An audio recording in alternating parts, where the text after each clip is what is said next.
नमस्कार मित्रों, आप सभी का स्वागत है हमारे YouTube चैनल में नेहा ज्ञान गंगा में। आशा करती हूँ सभी लोग अपने घर में बहुत ही अच्छे होंगे। भूखा राजा और गरीब किसान की कहानी। ये कहानी आपके लिए बहुत ही ज्ञानवर्धक होने वाली है। चलिए कहानी को शुरू करते हैं। सालों पहले एक नगर का राजा अपने राज्य में रात को अपना रूप बदलकर घूमता था।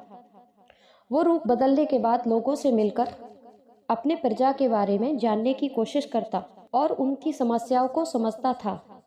एक रात जब वह नगर घूमकर आया तो अचानक जोर से बारिश होने लगी। उसने देर किए बिना एक गरीब के घर का दरवाजा खटखटाया। राजा के दरवाजा खटखटाने के बाद घर से एक व्यक्ति निकला। वह गरीब किसान था जो अपनी पत्नी और बच्चों के साथ रहता था। बारिश तेज थी तो किसान ने राजा को अंदर आने के लिए कहा। राजा ने घर में जाने के बाद पूछा, क्या आप मुझे कुछ खिला सकते हैं? मुझे बहुत तेज भूख लग रही है। वो गरीब किसान और उसका परिवार 3 दिनों से भूखा था और उसके घर में एक भी दाना अन्न का नहीं था। किसान के मन में हुआ कि भले ही हम भूखे हैं लेकिन अपने अतिथि को यूं भूखा नहीं रख सकते। अब किसान ये सोच सोचकर बेचैन हो गया कि अपने अतिथि का पेट कैसे भरा जाए। तभी उसने घर के सामने वाली दुकान से चावल चुराने की तरकीब सोची। उसने सिर्फ अतिथि के लिए ही 2 मुट्ठी चावल लिया और उसे पकाकर राजा को खिला दिया। तब तक बारिश रुक गई थी और राजा अपने घर चला गया। दूसरे दिन दुकान का मालिक अनाज की चोरी की शिकायत लेकर राजा के पास पहुंचा। राजा ने दुकान के मालिक और उस गरीब किसान को अपनी सभा में प्रस्तुत होने का आदेश दिया। सबसे पहले सभा में पहुंचे किसान ने राजा के सामने जाकर अपनी चोरी का इल्जाम कबूल कर लिया और बीती हुई रात की पूरी बात राजा को बता दी। किसान राजा से कहता है कि मैंने चोरी की लेकिन मेरे परिवार ने उस अनाज का एक निवाला भी नहीं खाया। गरीब किसान की बातें सुनकर राजा बहुत दुखी हुआ और उसने किसान को बताया कि अतिथि के रूप में मैं स्वयं तुम्हारे घर आया था।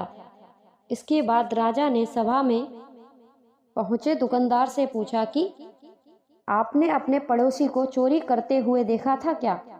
दुकानदार ने जवाब दिया कि हाँ, मैंने इसे रात में चोरी करते हुए देखा था।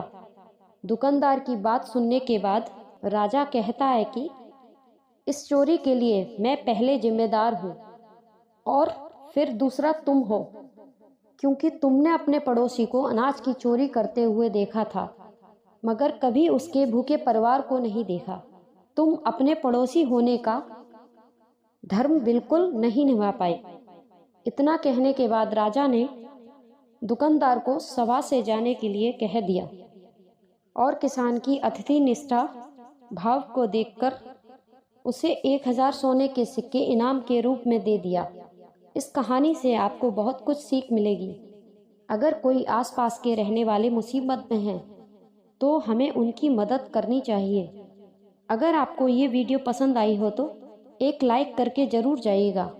कमेंट बॉक्स में ज़रूर बताइए कि आपकी राय क्या है। यदि आप हमारे चैनल पर नए हैं तो चैनल को सब्सक्राइब कर लीजिएगा। ऑल बेल आइकन क्लिक कर दीजिएगा। जो भी हमारी नई वीडियो आए तो सबसे पहले आपके पास हमारी नोटिफिकेशन पहुंचे। तो मिलते हैं एक नई कहानी के साथ। सभी को मेरी तरफ से राधे राधे।